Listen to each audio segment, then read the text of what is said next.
you tend to cope with what you know. Yeah.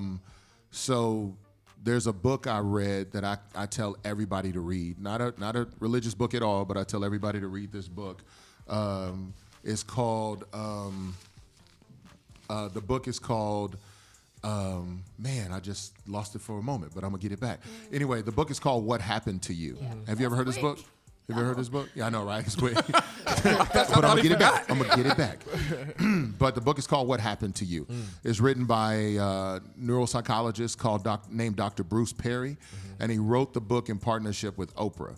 And I know when I say her name, people have mixed emotions around this individual. Shout out to Auntie O, I feel like wisdom is wisdom. But listen, yes, exactly. yes. It don't so matter. my phrase at my house with me and my wife is, all truth is God's truth.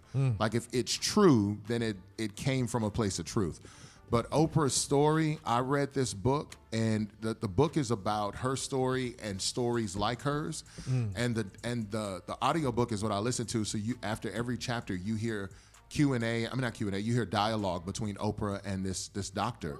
And it was so powerful. The book changed my life because I felt seen. Like I really felt seen. I was like, Oprah and I have such a similar story, and I just wanted to hug her and tell her thank you for being vulnerable enough, open enough to share her story.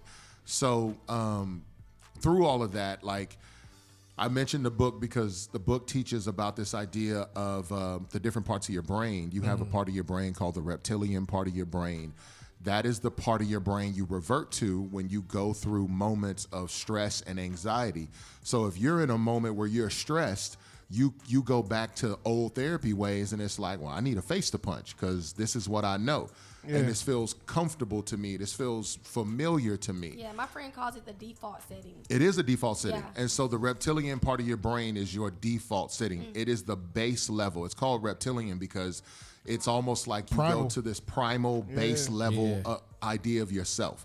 And at that base level, primal level of yourself, you tend to revert back to the things you saw as a child, what you saw around you and deemed good in your own mentality. So for some people that's fighting, for some people that's running away, for some people that's drinking, for some people it's drugs. It just depends, but you go to that. And in that moment when you're stuck in that part of your brain, you do not have access to your frontal lobe where you're able to formulate cognitive reasoning. So it's not that you don't want to do it, you cannot access that until you're able to regulate your body and your mind again. And in those moments where you're dysregulated, unless you find a way to self-regulate, you do not move from there. So because we're in a constant state of dysregulation, you cope. You find coping mechanisms to make yourself feel better.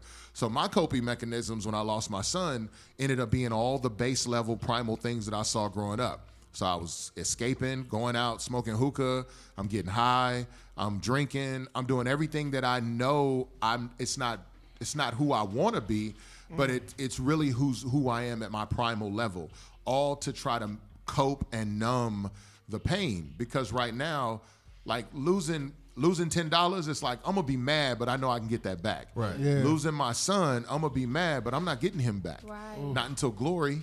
And who do I get mad at about that? And for me, it ended up being God who I was mad at the most. So it's like, not only am I living at this primal level of myself, but I'm also rejecting God and his grace and his provision and his help and his mercy because I'm mad at him. So it's like, I'm cutting off myself from the source and I'm stuck in this place. And so I'm doing all of these dark and twisted things that I believe are helpful because I'm stuck in that place.